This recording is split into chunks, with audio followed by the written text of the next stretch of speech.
Welcome to Legal 123s with ByrdAdatto. Legal issues simplified through real client stories and real-world experiences. Creating simplicity in 3, 2, 1. Welcome back to another episode of Legal 123s with ByrdAdatto. I'm your host, ByrdAdatto, with my co-host, Michael Byrd. Thanks, Brad. As a business and healthcare law firm, we meet a lot of interesting people and learn their amazing stories. Our guests today are our friends, Jay and Mara Shorr, founders of Shorr Solutions. Yeah, I'm really excited to have Jay and Mara, the dynamic duo, join us today. They have a powerful story of how to team up and take on the challenges. Did you just say dynamic duo? I did, yes. Just stick with me for 1 second. Based on my quick analysis, the dynamic duo can accomplish anything. Look at the mysteries that Scooby-Doo and Shaggy were able to solve, or how Han Solo and Chewbacca took on the Empire, and of course, the crime fighting of Batman and Robin. So you're comparing our guest to a dog and Chewbacca? Well, no, not exactly. But the audience will learn in business and in life, being part of a dynamic duo or a great team can help you take on many challenges. And for our audience, what's so moving about their story in life, sometimes bleep happens. But what I love about their story, and it's unfortunate because it is a dumpster fire, but what's so revealing is to who you are as a person, a leader, and a family is how do you respond to the bleep when it does happen. That was very realistic. You've always wanted to do the voiceover noises. Absolutely. Okay, well, let me transition, Brad, and formally introduce the founders of Shorr Solutions so we can hear their story. First, we have Jay Shorr, the father of the dynamic duo. He is a founding partner of Shorr Solutions, formerly known as the Best Medical Business Solutions. Prior to founding Shorr Solutions, Jay served as the Vice President of Operations and Practice Administrator for a leading board-certified dermatologist and cosmetic surgeon.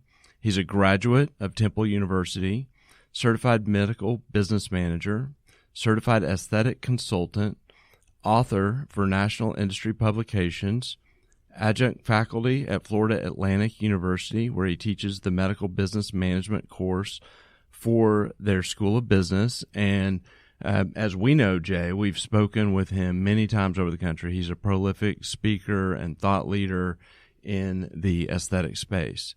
Mara, who we also have spoken with all over the country and is a thought leader and great speaker, is also a co-founder of Shorr Solutions, graduate of Central Michigan University with a degree in journalism and public relations, founded the Leon Company, which handled marketing and community relations, and is now part of Shorr Solutions.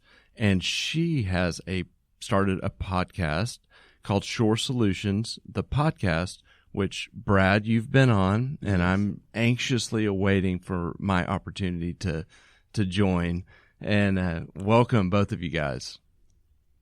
Thank you. We are stoked to be here. That's quite an intro. Jay, did you know you did that many things? No, I didn't. I'm pretty old, but I didn't know that I've lived long enough to be accomplished everything that they shared. Well, again, we are super excited for you guys to join us today. And Jay and Mara, our theme this season for the Legal 123s with ByrdAdatto is dumpster fires. And those who are not familiar with the term dumpster fire, it basically means a complete mismanaged situation which results in a disaster. And unfortunately, you have your own dumpster fire story, so we'd love for you to share your dumpster fire story with our audience. Yeah, Jay, do you want to? I was going to say, Jay, do you want to kick off our dumpster sure. fire story? I do want to make a disclaimer before we start. I will refer many times to my practice. But the disclaimer that I want to make is that I am not currently and have never been a physician. And I don't say that as a joke. I say that as a disclaimer because many times I'll refer in the state of Florida, you can be a partner in a medical practice without being a physician. And many times I have spoken with medical terminology and people think I'm a doctor. But I really want that to be known right from the very, very beginning. All right. Secondly, is that Mara and I are equal 50-50 partners in Shorr Solutions, and we'll get into that. It didn't start out that way, but that's the way it is and has been for several years.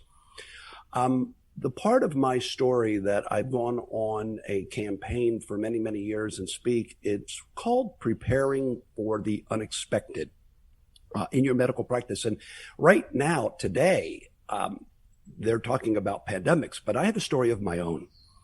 I was trolling along for many years. I retired from corporate America as a corporate director of safety, health, security, fraud, and embezzlement for a major Fortune 500 company.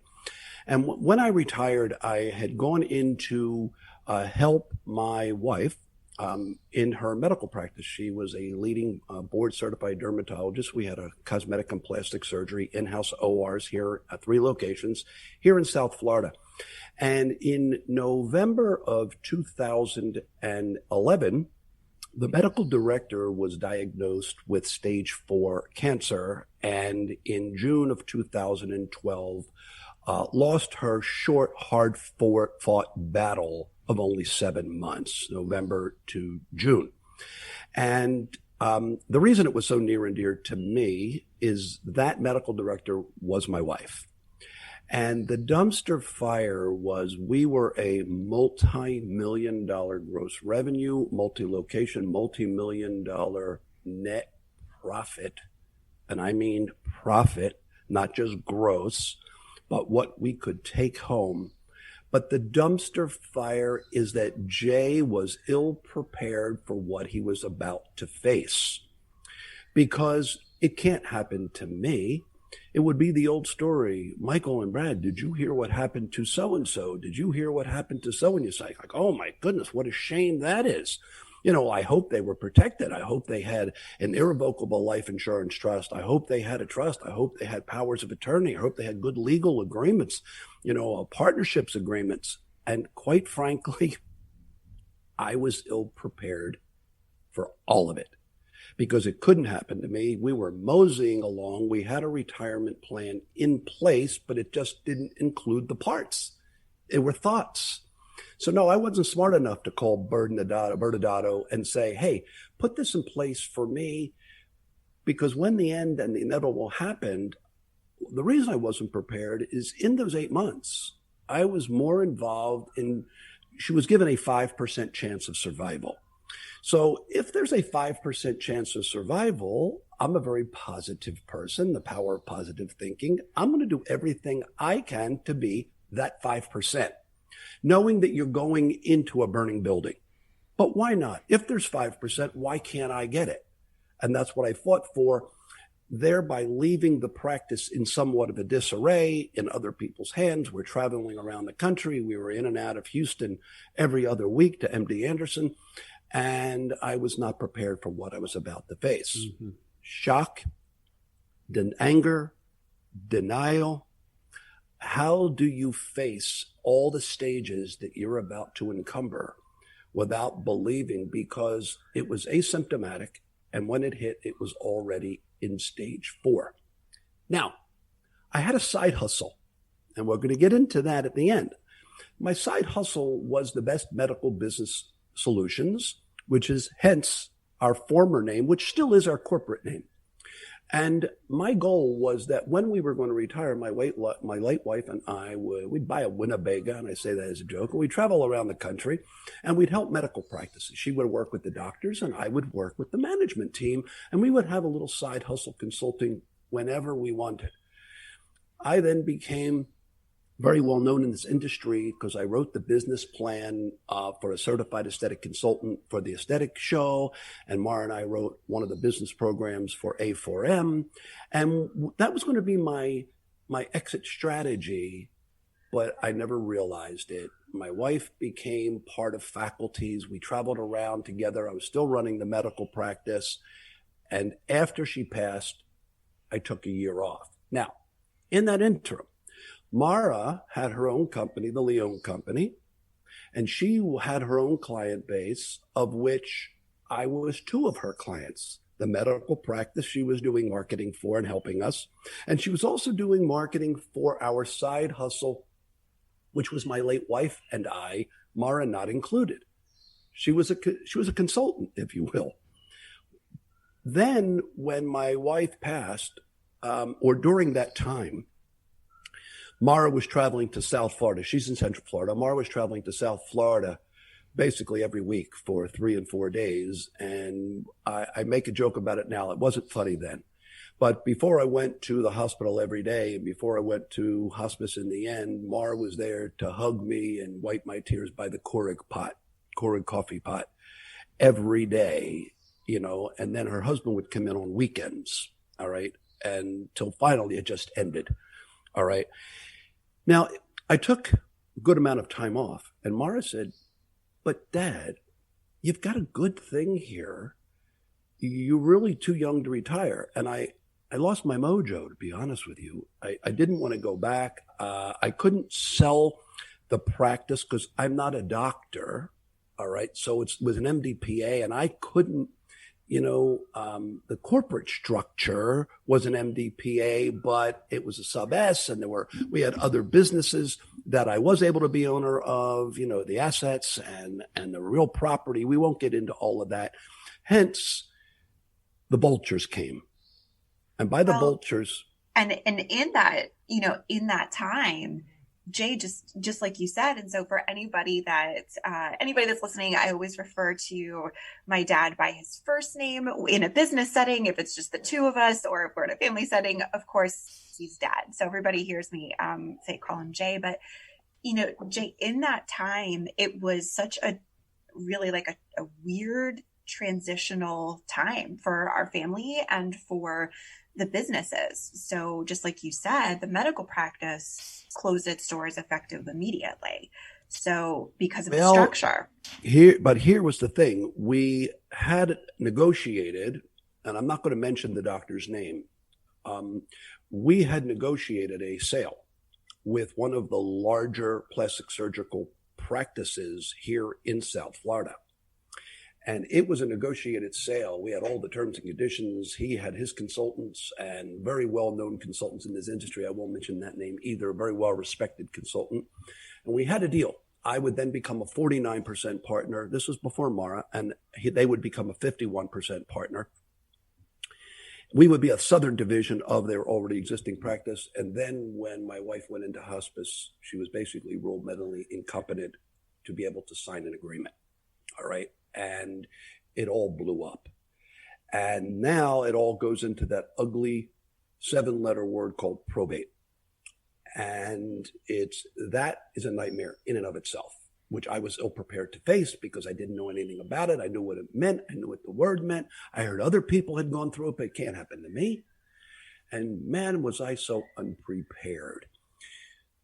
Fast forward, I had 3 or 4 clients in my side hustle business that I would go and I would help them with. And I just decided that I didn't know what I wanted to do. Hence the vultures came in. And the vultures meaning they'll buy the business.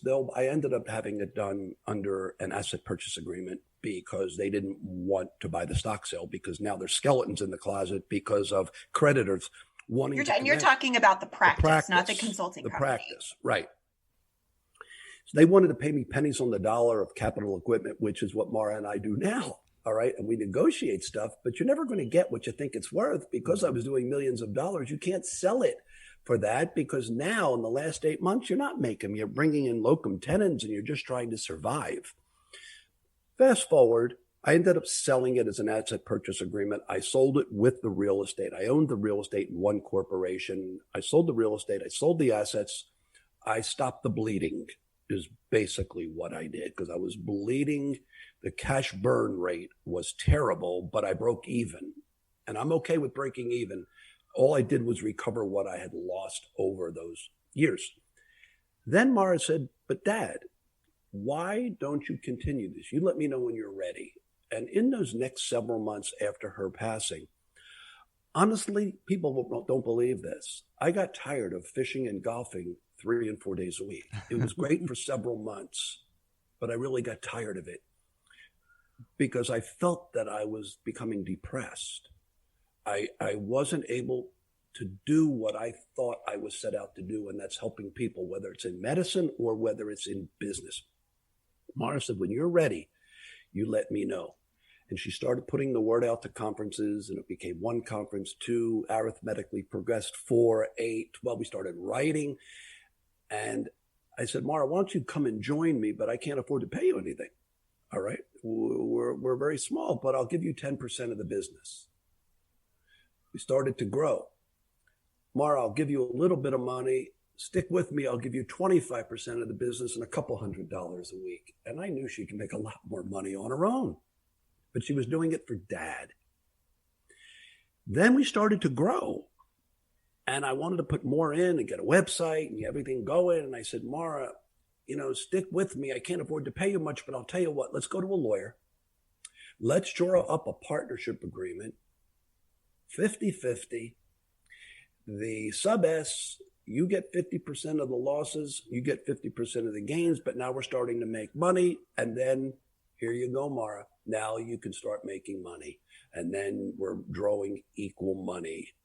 And that began the journey of Shorr Solutions to where we are today. Wow. Yeah, and Jay, real quick, what did you have in place? What kind of documents were even in existence? Was there just a company agreement or bylaws, and they just never really had anything else that was written out as to like a will? What was in place at all? For the medical practice? For anything, yeah.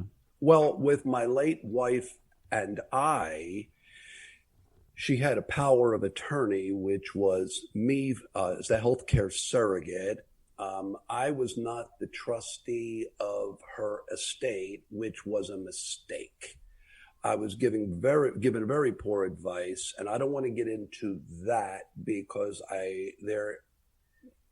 there was a pending lawsuit with the estate attorney coming after me because I wrote an article on preparing for the unexpected, and I wrote what they felt was disparaging comments, which I later retracted. We negotiated and settled it out of court. They would not have prevailed anyway, but it was a matter of how far did I want to take it. Sometimes the biggest gain is the minimal loss. All right. We had IRAs, and because legally I was not an owner of the business, but yet I really was a partner. All right. Because when the end of the day, I had a salary and we brought home these millions of dollars to the house, it all went into one account. All right. But because it was an MDPA, I was not a legal partner by the Secretary of State. Now, the Internal Revenue said I am because as a sub S, all the money that came in when we filed a joint return.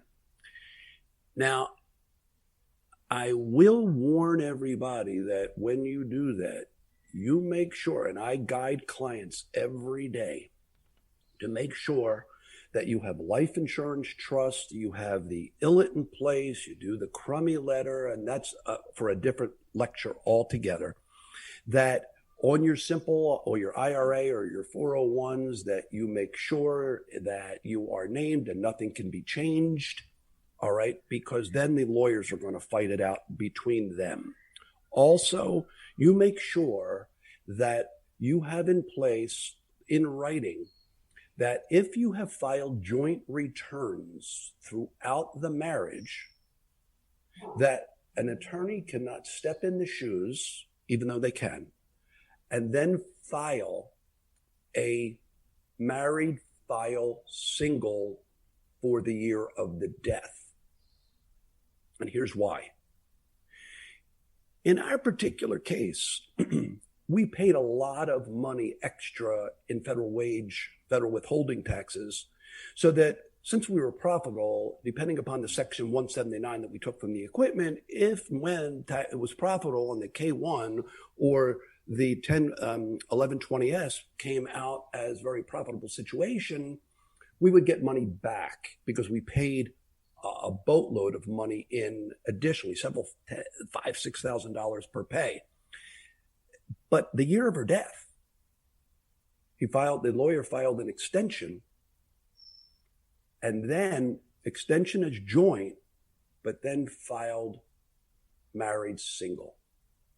And I did not get the benefit of the return. And I'm telling you, it was a boatload of money. All right. I'm not disparaging anybody. I'm just giving a fact of what to look out for. But in my article, I had made some comments about a personal opinion of an adjective of specific types of attorneys and accountants, and they felt that it was disparaging them. And I said, no, it was just a generic comment. And their feeling was, but if anybody looks it up, they'll know who the attorney was that represented. And I said, man, you're really going out on a stretch. Which is actually a good example of why we don't, you always need to be careful of what you're putting out there about what, when, and whether it is that later on something can be found online, whether it's that something can later on be found in print. So that's where I tend to err much more on the side of caution and tend to hold back more information than putting out for that reason when it comes to the opinion. And what happened is they ended up deposing me, and they ended up having an interrogatory, and they went and deposed to try to get the files from the computer of the publisher where my article was, to see what additional potential disparaging comments were made that may have been in the files of the computer. Wow. Hence, I have to share with you, I ended up getting suspended from one of the conferences for that year because they didn't want any part of the legal entanglement. Right. Everything was later adjudicated. I was then put back on the faculty again. But I have to tell you, it's a nightmare of not knowing what ahead of time. Yeah, well, it sounds like there was a massive ripple effect of your dumpster fire that didn't end, unfortunately, with your passing your wife. But maybe we can move on to some good parts of the story. Yeah, and that's it's so powerful. I'm so grateful that you shared. I because not all bad things have this redemption story at the end, and as it relates to the practice, it didn't. What you got out of that were some amazing life lessons, which I'm sure are instrumental in the advice that you guys give now. And Mara, I'd love to hear you just talk a little bit about Shorr Solutions and what you guys are doing and how you're using those experiences to help others. Yes, absolutely. So the ripple effect was absolutely tremendous. And as far as how we really took the dumpster fire, I think there's no way around it. It was a dumpster fire. And so how we took that and continued. So basically picking up from Jay's narrative of the and where Jay left off is that while Jay took the time to grieve, I, on the other side, connected with conferences. Look, as any of us that have ever spoken and participated in the conference circuit now at Shorr Solutions, Jay, myself, we are typically in a non-COVID pandemic year, we would be at maybe 20 plus different conferences. And you know that you need to plan for those months, if not almost a year ahead of time. So while Jay was very deep in grief, as makes perfect sense to be, unfortunately, I went to conferences and submitted speaking topics for conferences that weren't going to take place for another year. Planned so that, and said to Jay, would you be comfortable writing an article? It is due in 1 month. And he said, look, I think over the next month I can write an article. And it was pretty much just to get the name out there. Now, as Jay said, and as you guys mentioned, the name used to be the Best Medical Business Solutions. The joke between Jay and I has become, because we are now Shorr Solutions, is that Jay named the Best Medical Business Solutions because of the length of that name and every name or title he has chosen for anybody in our company since. We have since banned Jay from naming things. From a branding perspective, it just doesn't work. Even our clients didn't know our full name. So we shortened it up, short, sweet, Shorr Solutions. That's who we are. That's what we provide. So within, let me just share the joke. Mara says, Dad, they don't even write the name on the check right. Right. I said, but Mara, the bank cashes it, so who cares? And I said, that's the difference between the finance department and the marketing department. And at that point, when we started our company, we would joke about departments. Jay and I were two people. We were two people that worked from home, in our sweatpants, and sometimes didn't even leave the house to get the mail. Like, this was our thriving metropolis, our thriving company. So, we, over the years now, we work exclusively with the cosmetic aesthetic industry and practices that have an elective component to them. That is, that's just our jam. That's what we know. That's what we love. That was the practice then. And that's really where we focus all of our attention, keeping up with industry knowledge, connections, et cetera, now. And so we have gone from a, 2-person, maybe 2 or 3 clients, maybe 2 different conference organization, to having team members. Right now, all of our team members are located here in Florida, but we have team members in Central Florida, team members in South Florida, and our clients are across the country. We have conferences, like I said, typically it could be an average of about 20 different conferences. I know that there are, in a non-COVID year, times where Jay and I spend far more weeks and weekends together than we do with our spouses. I think, Brad and Michael, there's times where we spend more weekends in a row with you guys than we do with our spouses.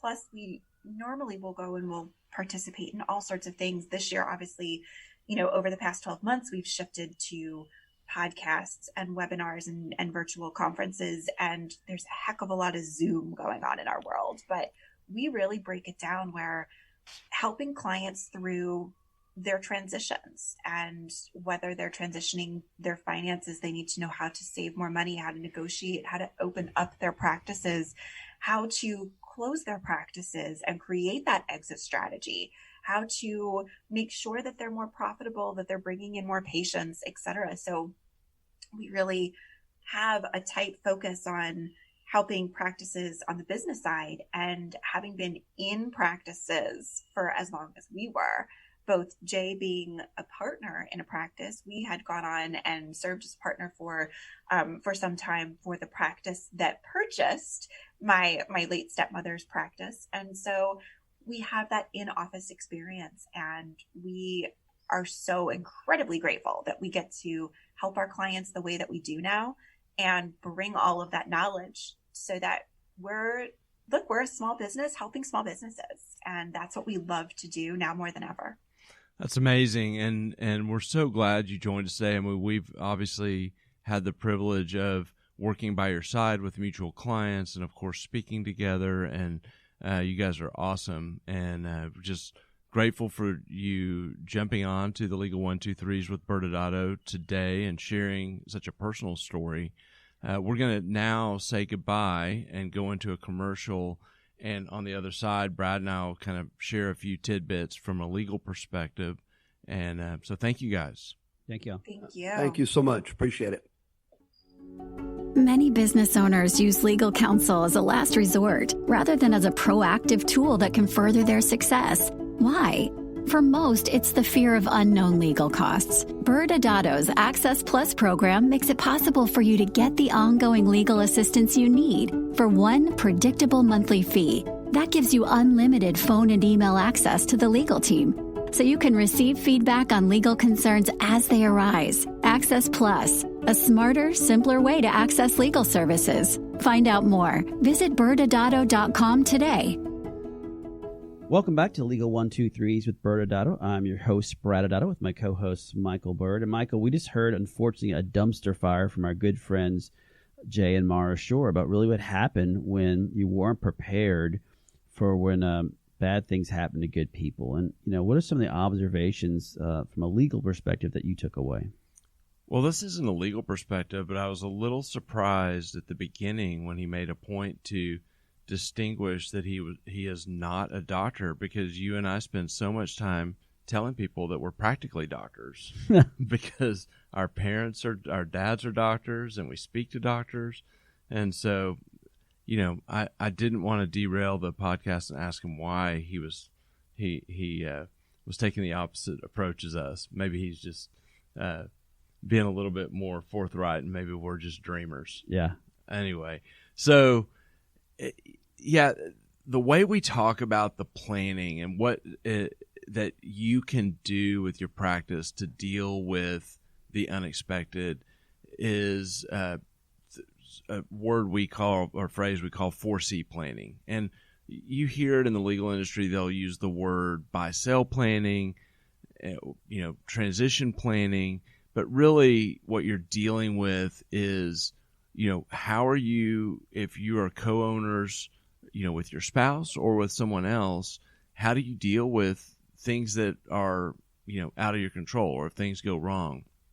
And so we found that agreements among partners, whether they end in death or just a normal business divorce, really come down to 4 big areas. And the first of the C's is cost. Like, how much are you paying to get, and what are you getting in return for that? And of course, at the end, how much are you going to get paid to sell it, and what's the structure of that going to look like? What is compensation going to look like while you're partners together, or what happens when there's a breakup? Is there some trailing overhead obligation that the leaving partner has to pay, or is there disability insurance or life insurance when you have a death like we had in today's story? Control. How are decisions going to be made both during the relationship and when the unexpected happens? Who's going to be put in power to make those decisions? And you heard Jay share how that really caused some major issues. And then the final thing is a more broad kind of dealing with the other contingencies, which are, for those that are in the healthy phase where you don't think it's going to happen to you, you reach agreements to say, okay, this is how the mechanics of what's going to happen if, there is something that happens. Yeah, and we always talk about the 4 C's, but sometimes we often throw in the 5th C here, which is communications. And in this case, he was part of this team with his wife, and now obviously he's to surround himself with being the dynamic duo with having his daughter join them, him in Shorr Solutions. But I think the other piece is, and Jay talked about this, is surrounding yourself with key members on your professional team who actually understand your business. So that could be the attorneys or CPAs or consultants or financial planners, whoever they are. They all need to understand what you're up to. And, we talked about this in season 1 about how hard it is to run a business in general, about don't being a lone wolf. This is a perfect example of, who knows, maybe the CPA had a good plan and the attorney had a good plan, but they never spoke to each other. So all those are very important aspects about running your business, that your entire team needs to be a part of it. And going back to us not being doctors, but from a clinical perspective, they always talk about you going to see your doctor for your annual checkup. That's something that a lot of our clients like to do, is at least have an annual checkup with your attorneys and find out what's going on, make sure their CPA knows what's going on, because when they're not communicating with each other, that becomes a problem. And I think the final thing I'll have with the audience is, this is a perfect example of, you hear a story, you're like, wow, that can never happen to me. This is your time to conduct your own internal risk and really try to determine, hey, if it did happen to me, what do I have in place? What documents do I have in place? What are the things I've done to protect myself and my family? Because a lot of you have worked really, really hard to build up your business to where it is, and it's hard to think about those moments and times, the what ifs, the contingencies when something bad happens to good people. Yeah, I mean, we've had a husband and wife survived death in 2020, and we're still working through it, and the probate court's involved. It's strikingly similar to Jay's story, and they had very little in place. And so, when it happens, it's a real challenge to work through it. And please join us for next week, where we'll talk about a preventable death to your practice. We'll drop that on January 27th. Thanks again for joining us today. And remember, if you like this episode, please subscribe, make sure to give us a 5-star rating, and share with your friends. You can also sign up for the ByrdAdatto newsletter by going to our website at ByrdAdatto.com. ByrdAdatto is providing this podcast as a public service. This podcast is for educational purposes only. This podcast does not constitute legal advice, nor does it establish an attorney-client relationship. Reference to any specific product or entity does not constitute an endorsement or recommendation by ByrdAdatto. The views expressed by guests are their own, and their appearance on the program does not imply an endorsement of them or any entity they represent. Please consult with an attorney on your legal issues.